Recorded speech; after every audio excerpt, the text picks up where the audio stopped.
Hey guys, how you doing? jpsarrireviews here, and finally, I'm able to share with you my review of the Batman. Probably late because I know many of you probably already watch it. A lot of people have been talking about it for quite some time. I try to avoid as many reviews as possible of people talking about it on social media. I had to wait because my wife was sick, so I needed to wait because I wanted to watch it with her. So this past weekend, we went to the movie theater, and now I can share with you what I think about it, the good and the bad. So in the next couple of minutes, stay tuned. They're good. The thing that is the most important and the most impressive about this film for sure is the cinematography. Of course, we already knew that the cinematography would be good because Matt Reeves is a phenomenal director. And from the moment that he was named as the person directing here, I knew that it would be good. And it's so good. It's well constructed. The visuals, the camera work, the tension that happens, the suspense, the noir feel. It is a fantastic composition. And I will tell you, Matt Reeves, again, did it phenomenally here. You know, he was fantastic here. Not only that, you look at the soundtrack by Michael Giacchino, it's just amazing. It really works so good in combination with the visuals. There's the tension. Even there are times where, because everything is kind of dark. Of course, there's a lot of darkness here. There's a lot of shadows. And even in those shadows, you can hear the steps of the Batman. And the suspense there is just really eerie. And I'm telling you, the work that has been put into this film, in my opinion, is the most visually striking film of all the films that have been produced for Batman. It's just visually striking. It's really well done, well executed. And another thing that I will tell you, not only is just the atmosphere that is created by the scenes, is in reality is Gotham City. Gotham City is like another character that is very, very important. You know, Gotham City is alive in a way that has never been done before. It's so good. You can see that the corners, the alleys, the griminess, the dirty streets, it's so much that it's put into this. It just looks good. Besides the visuals, another great aspect of this film is the cast. The cast was excellent in my opinion. I'm impressed by the acting here. Robert Pattinson, I'm impressed with him for sure. I wasn't expecting much from his Batman, but I will tell you, he portrays a very brooding, very dark, very edgy, emo Batman. And to me, I wasn't, that's not what I wanted from the Batman. But to be honest with you, I can see it. I can see that in the storyline that we're trying to portray here, definitely he fits so well. He was really impressive as Bruce Wayne, as the Batman. Definitely you can feel the tension. He's carrying the trauma of the loss of his parents. This is the year 2. So definitely he's still carrying the whole world on his shoulders. He wants to do the right thing. He wants to save the city. And you can feel it. He really embodies that essence of the Batman and his trauma and, and the things that he's carrying with him, trying to save the world on his own. All of those things, you can see it. He does a fantastic job. Zoe Kravitz as Selina Kyle, Catwoman, phenomenal. She's phenomenal. And so many times throughout the film, she steals the show. And she has this sexiness too. But you can feel also the emotions that are coming through her when she's trying to do the right thing. Definitely, this film is not only the Batman, also it's a film for the Catwoman. And that's really, really good. Jeffrey Wright as James Gordon, who, of course, he's not the Commissioner Gordon right now, but he is a detective on Gotham Police. He does a fantastic job, and of course, there's so many scenes where he's dealing with the Batman, and you can see the interaction really, really good. Colin Farrell, I'm impressed. He's portraying the Penguin, and if you didn't know that was Colin Farrell, you would just miss it because he does a fantastic job. The prosthetics, he's unrecognizable, and also the accent, he does a phenomenal job as the Penguin, as a slimy character for sure. And to me, what was impressive too is, because you need the Batman, but you need also the force that is at the same time counterbalances the main character. You need the antagonist. And Paul Dano as the Riddler was impressive in my opinion. He's crazy. Definitely is a maniac, a psychopath. Some people were trying to compare him with Heath Ledger's Joker. And some people saying that Heath Ledger's Joker is better. But I will tell you, I was more impressed with the Riddler here and his the craziness that he has, and how psychotic he is, I can believe it more than I did believe Heath Ledger's Joker. I prefer this Riddler. I feel because he has motivation. Dano does a fantastic job in bringing that motivation out. You can feel motives, you can feel the reasons and the reasonings, and in some way, some people might go against it, but to me, it's pretty much closer to the character even on the comics than Heath Ledger's Joker ever was. And expanding on the actors, it's important to always remember that actors are just conductors of the story. They bring the story out. And I'm telling you, the story here is really, really good.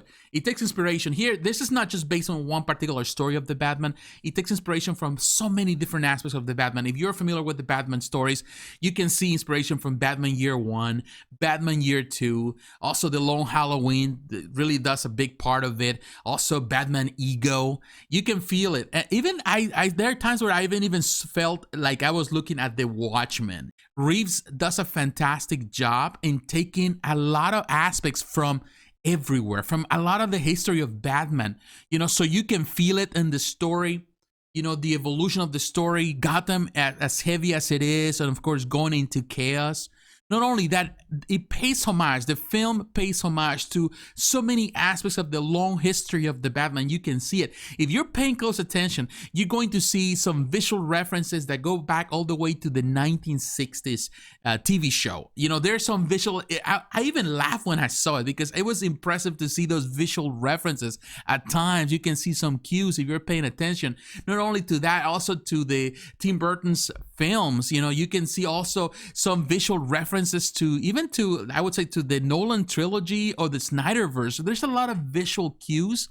So in many ways, this film is paying homage to the long history of the Batman, not only in comics, but also in movies, in cinema and television. And to me, that was very impressive. Another thing that we need to point out that I really enjoy about this film, and a lot of critics and fans have really loved, is that this movie explores the world's greatest detective aspect of the Batman better than any other film in the past.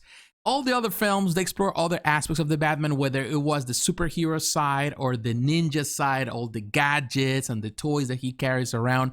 Here, it's a more psychological Batman. He's a thinker, and he's trying to decipher, of course, all the riddles that are on these murders. And Gordon invites the Batman to be a part of the investigation because they don't have a clue. And to me, that's important. I feel that this is an area that has been missed by many directors over the years.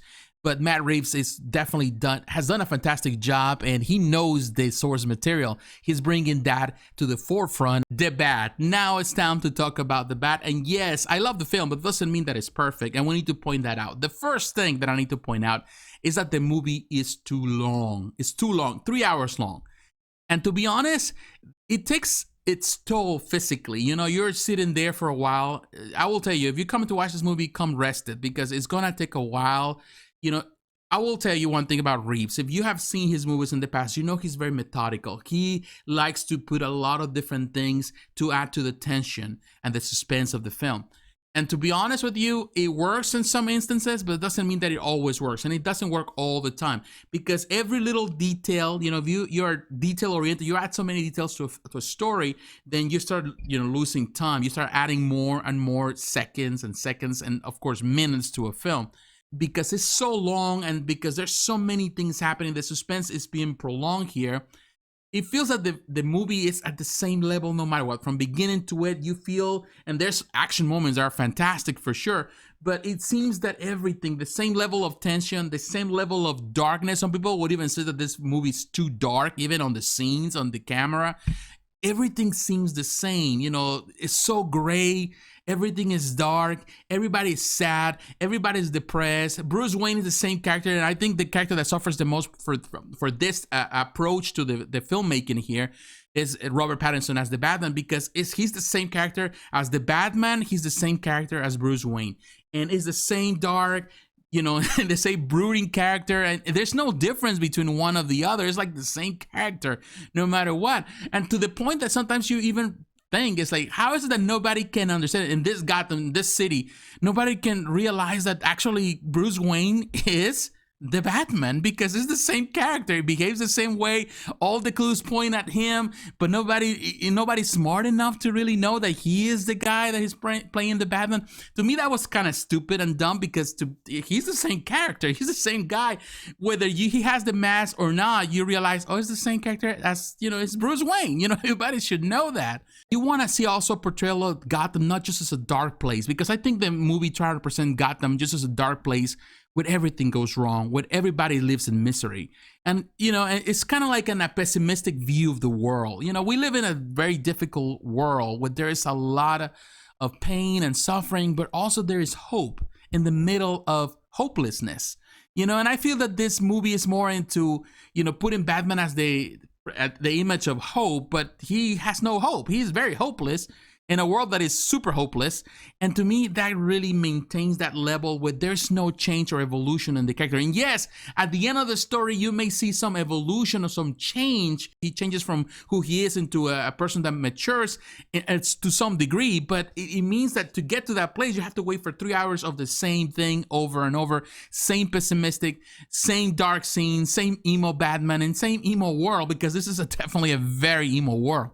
And, in some ways, some people are not going to be fans of that, and I'm saying that I'm not a fan of the film or the cinematography, but necessarily a fan of the darkness that is really everywhere in this film.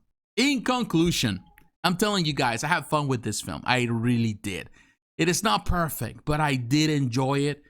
Matt Reeves did a phenomenal job as the director of this film. Visually, it's striking. The music, the soundtrack, it is a really well-composed film in all different angles, everything. It doesn't mean that it's perfect, it's not perfect, but I will tell you, Pattinson did a phenomenal job. I see him more as the Batman that I did Ben Affleck as the Batman. I know some people love Ben Affleck and love the look. I love that he looks like the Batman because of the way he looks, the physicality of the character. But to be honest with you, I'd rather go with Pattinson's scrawny look, because I feel that he embodies more of that character, at least the dark side of the Batman, more than Ben Affleck ever did. I'm not saying that Ben Affleck did a bad job, because I really enjoyed some aspects of his job, of his Batman, but I think this is a Batman that is closer to how I envision it. Although I will tell you, Bale did a good job as the Batman. I love his. I think Nolan's trilogy is still at the top in comparison to this.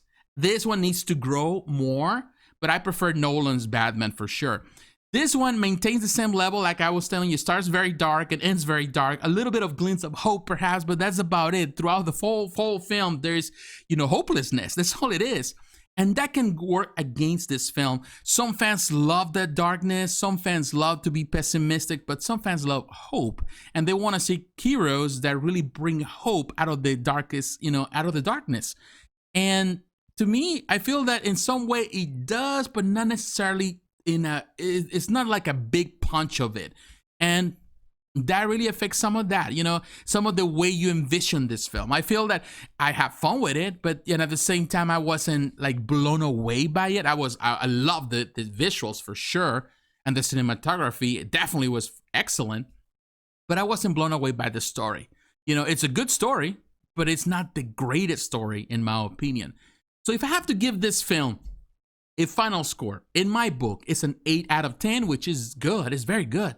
There's so much that you can take out of this. I think that in this case, DC Warner Brothers can really expand this universe go in different directions with this Batman. They can easily. They can, and I will tell you, they should have keep Reeves to continue expanding on this vision, because I think it has potential. It might not be like the perfect film, a perfect Batman film, but it has the potential to be there. You don't know how a second film or a third film can evolve and bring more, into this character, into Gotham.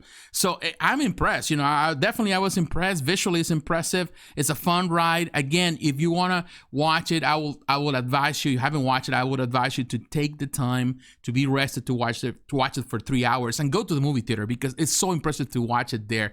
There's so much goodness here. Even the narration, because it's even the Batman narrating the story. There's a lot of good things here, and it's done so well.